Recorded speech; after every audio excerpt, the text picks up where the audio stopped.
ছোট পর্দার দর্শকদের কাছে এখন এক পরিচিত ও আস্থার নাম তানজিম সাইয়ারা তটিনী। অন্যদিকে রোমান্টিক চরিত্রে সাবলীল অভিনয়ের জন্য দর্শক মহলে সমান জনপ্রিয় ফারহান আহমেদ জোহান।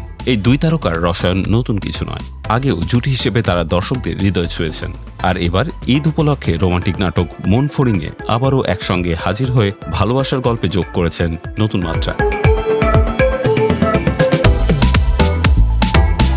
মন ফড়িং নির্মিত হয়েছে সিএমভির ব্যানারে। গল্প, চিত্রনাট্য ও পরিচালনায় রয়েছেন ইমরাউল রাফাত। নির্মাতা শুরু থেকেই গল্পের মূল চমক গোপন রাখতে চেয়েছেন, তবে জানা গেছে নাটকের পটভূমি বরিশালের এক ছোট শহর, যেখানে নদীর হাওয়া, বিকেলের অলসতা আর মফস্বলের সহজ সরল জীবন গল্পকে দিয়েছে আলাদা আবহ।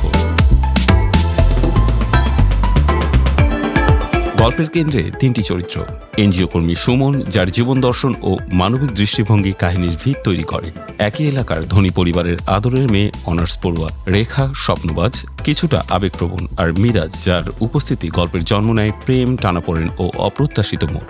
দর্শকরা মূলত মিরাজ ও রেখার প্রেমের গল্প দেখবেন, তবে নির্মাতার ভাষ্যে কাহিনীর কেন্দ্রবিন্দু আসলে সুমন, যার সিদ্ধান্তেই গল্পকে নিয়ে যায় নতুন পরিণতির দিকে। তটিনীর মতে মন ফড়িং একটি চমৎকার রোমান্টিক গল্প। খুব পরিচিত মনে হবে, যেন পাশের বাড়ির কারো জীবনের ঘটনা। তার কথায় আত্মবিশ্বাসের ছাপ স্পষ্ট। তিনি বিশ্বাস করেন চরিত্রটির আবেগ ও বাস্তবতা দর্শকদের হৃদয়ে জায়গা করে নেবে।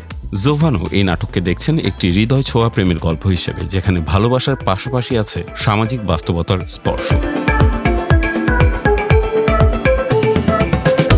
নাটকের অন্যান্য গুরুত্বপূর্ণ চরিত্রে অভিনয় করছেন লুৎফর রহমান জর্জ ও সাবেরি আলম। প্রযোজক এস.কে শাহেদ জানিয়েছেন, আসন্ন ঈদকে সামনে রেখে সিএমভি প্রায় 20টি বিশেষ নাটক উপহার দিচ্ছে দর্শকদের, যার মধ্যে মন ফড়িং অন্যতম। রোমান্স, মফস্বলের স্নিগ্ধতা আর পরিচিত জীবনের টানাপোড়েন সব মিলিয়ে মন ফড়িং হতে চলেছে এবারের ঈদের বিশেষ আয়োজনের এক হৃদয় ছোঁয়া সংযোজন।